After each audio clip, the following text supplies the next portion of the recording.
Hey guys, I'm Brad Prose with Chili's and Smoke. I'm out here in gorgeous Phoenix. My friend Chef Rohan, he flew out here from France. I'm so excited to meet you. I can't wait to learn the French way of barbecue. We are barbecuing a lot in France, but it's absolutely different from the way that you do it in the US, even if it's quite changing now. For example, maybe 4 or 5 years ago, nobody was smoking in Europe.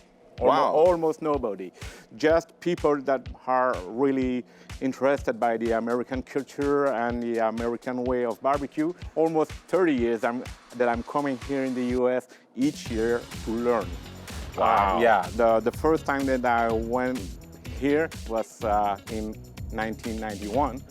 And I was here just for blues because I wanted to be a blues musician, a blues guitarist.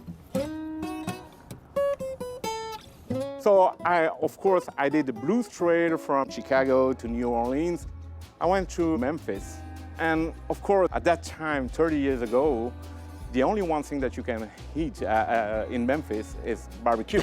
That's the best place to stop. And for me, like a French guy like me, when I was on Beale Street with all those restaurants, these are only barbecue restaurants. But for me, it's just weird because you know, we do a lot of barbecue in France, but it's just grill. We grill some bacon, some kebabs, and some things like that. But very different. No, never in low and slow mode, never with smoke. And I didn't have the choice. I had to taste it. And wow, it was like a revelation, you know? And I said, man, I have to do that. In my country, I have to do that. But the thing is that 30 years ago, we didn't have internet, no Facebook, no YouTube, no Instagram to learn, to share with other people. So I had to learn everything from scratch. Oh, wow. It took me some time and a lot of investment, but it was great for me because I could come back here almost each year between that day, meet some pitmaster, take classes, and yeah, I'm so good here. Oh, that's amazing. You've really worked your way up. You're almost like a pioneer of barbecue from France. Yeah, without any pretension. I think that I was maybe, in Belgium, I was the first one. That's sure. For the other countries, I don't really know about it. Anyway, it doesn't matter who is the first. What does matter is the taste. In America, I grew up with barbecue. Yeah. My parents are from the Midwest, so we had grills and barbecue growing up.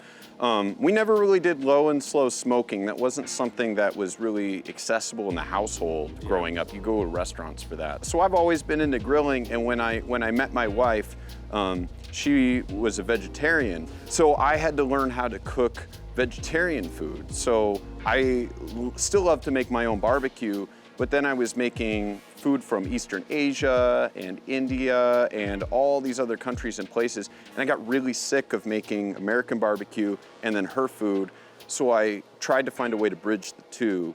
Barbecue was a great way for me to learn how to make new dishes, infuse those global flavors into what we know as American barbecue, and kind of create brand new styles. So I learned a lot and really explored more on cooking as a whole. So I'm excited to take the knowledge that I have from cooking globally and learn directly from you on some of these recipes. So I think we're gonna have a lot of fun together. Yeah, sure, we will. We will. There is so many things to cook on the barbecue. You know, brisket, pulled pork, ribs, turkey breast, but there is so many more things to do. And the French cuisine is not an outdoor cooking cuisine, you know, it's more like refined cooking. But we can adapt it to the grill, to the griddle, to the barbecue. We will smoke the pork belly today, and we will use all those techniques together to make a different but great dish. I'm excited to see it because when I think of American barbecue, I think a lot of rubs. So typically lots of chilies and sugar and salt, sweet sauces.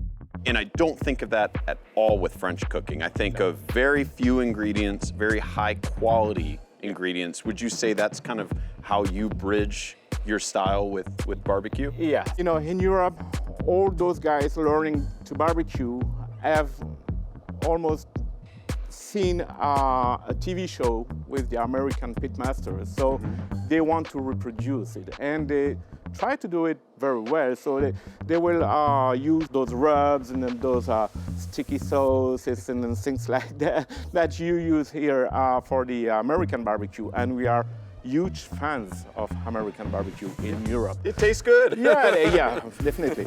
But on the other side, we will also try to keep our own recipes and try to make them outside. Some years ago, barbecuing was only a summer period between June and September. That makes sense.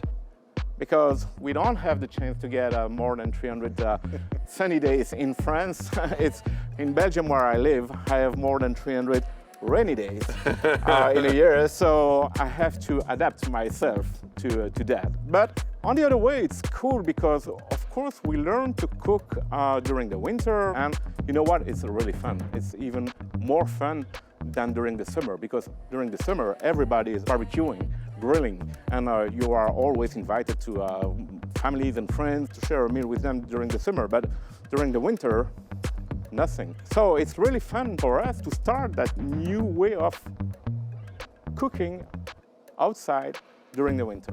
That's pretty cool. And I'm sure you have to get really creative when it's in the colder months too, and making sure your smoker's working well. And yeah, sometimes it is challenging, but once we have a pellet grill like this one, it's easier. It's perfect.